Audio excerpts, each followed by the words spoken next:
So have I ever told you the story about a rowboat and my grandfather? No, I don't think I've heard this one. All All right, right. hold on. Let me get settled. All right, I'm This ready. is this was interesting. So about 10 years ago or so,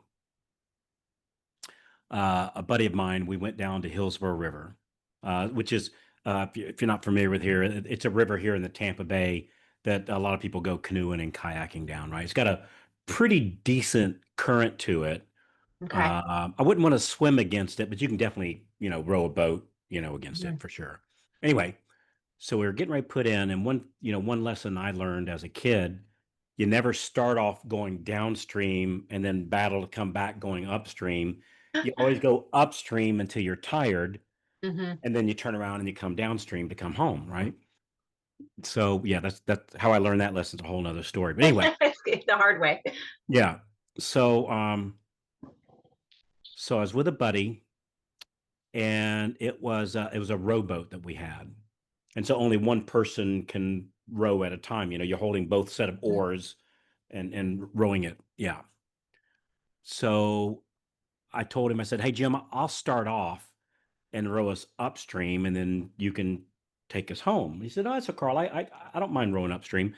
I said, I have a knack for rowing boats, so I'll be happy to do it." He said, "Okay, fine."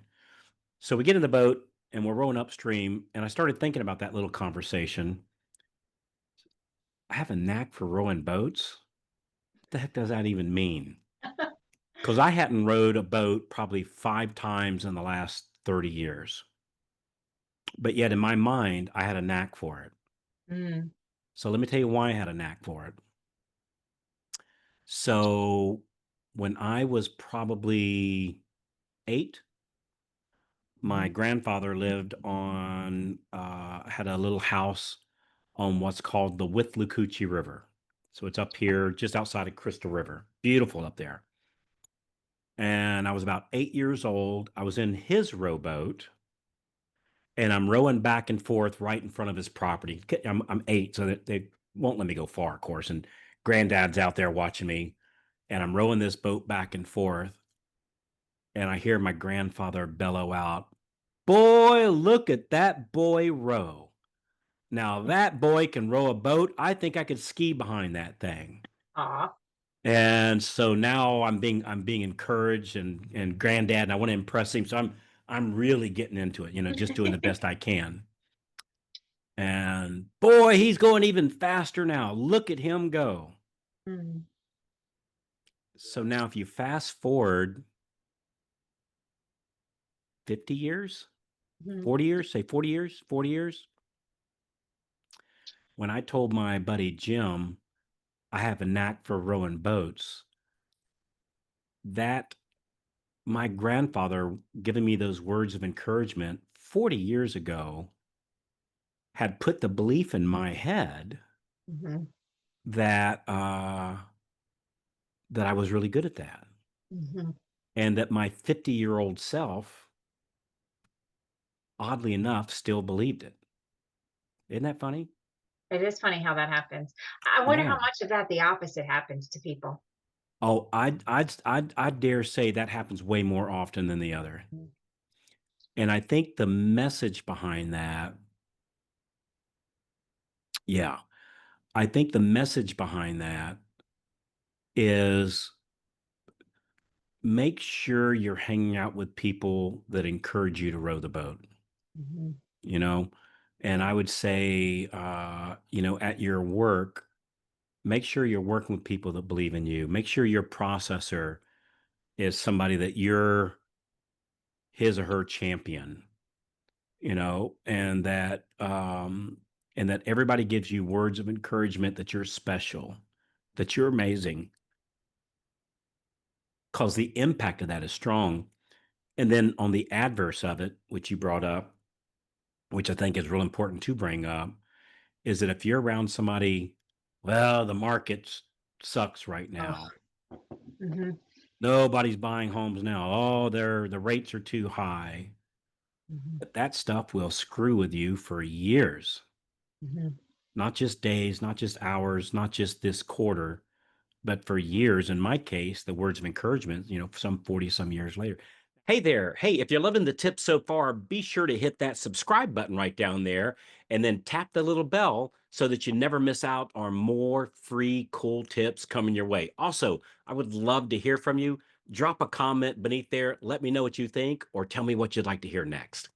Now, the funny part is, Kristen, I still, even after remembering that story, and I hadn't thought of that in forever, because I remember I was rowing the boat going, where did that come from? Like, what the hell do you mean? And my dear friend was being so gracious by saying, dude, what are you talking about? What do you mean you have a knack for rowing a boat? Because I didn't even know, like when I said it, I didn't even know Just where came that, out. Yeah. yeah. And I'm not I'm not one to brag to somebody how well I can dig a hole or mow a yard or plant, like, and, yeah, that really impacted me, the power, that had on a 50-some-year-old man Hmm. when it happened when he was 8. So, yeah, you wanna be really careful who you hang out with. Make sure there are people that encourage you, that tell you Yeah. that you're amazing, and, the others, boy, you have got to get rid of it. I mean, that's just, the, yeah, the belief that one has in themselves of what they're capable of is a very powerful thing. And I think so this might be the shortest podcast we've ever done, Kristen, but I think the message is very powerful. You got to hang out with positive people, positive messages, um, and be doing positive activities to get positive feedback. Yeah. Because it's not going to work out if I'm sitting on the couch eating potato chips and watching my soap operas. I haven't earned the right to be told how special I am, right? I'm proving the opposite, Right. and so it does take effort, but yeah, you do the effort, and then hang out with other people that recognizes it. So, anything Mm, else to add to this? no, it's a good message for right now. I think it's very easy to get kind of sucked into a lot of the negative talk right It now. is. The market this and the Mhm. housing, the At the inventory same this time, and I think we mentioned it on the last episode. Sarah Cox reached out to me, I don't know, 4 days ago, something like that, and I think she said she had 21 closing for the month.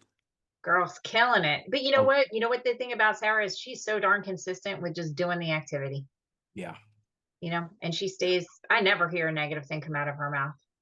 Well, when you're closing 21 loans, you're not going Well, to. that's true. Yeah. Yeah, the only negative thing she says is, I keep having to go to the bank to cash all those checks, and it's racking up the miles on my car, so, Yeah. so anyway. All right, good stuff. All right, that's it. Just, yeah, yeah, you gotta really protect yourself. I'll add one more little small piece to this. So, yeah, you gotta protect yourself.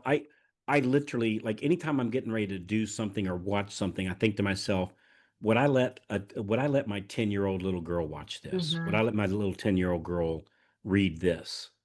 It doesn't mean that everything has to be unicorns, puppy dogs, and rainbows, but is this a negative thing that I would not want my 10-year-old daughter to see? And if the answer is no, I would not want her to see this, I'm not gonna watch it either. Hmm. And so I protect my mind like it's a 10-year-old, young, little, like my 10-year-old daughter. My daughter's not 10 years old anymore, but you get the idea. So I do. I think it's important to, really shield your brain as if it was a child, because, at some level, we're so impressionable our whole lives. Who we hang out with, what we see, what we listen to, what we learn is just everything. So good stuff. I appreciate you, Kristen. Appreciate you too, Carl. Thanks so much.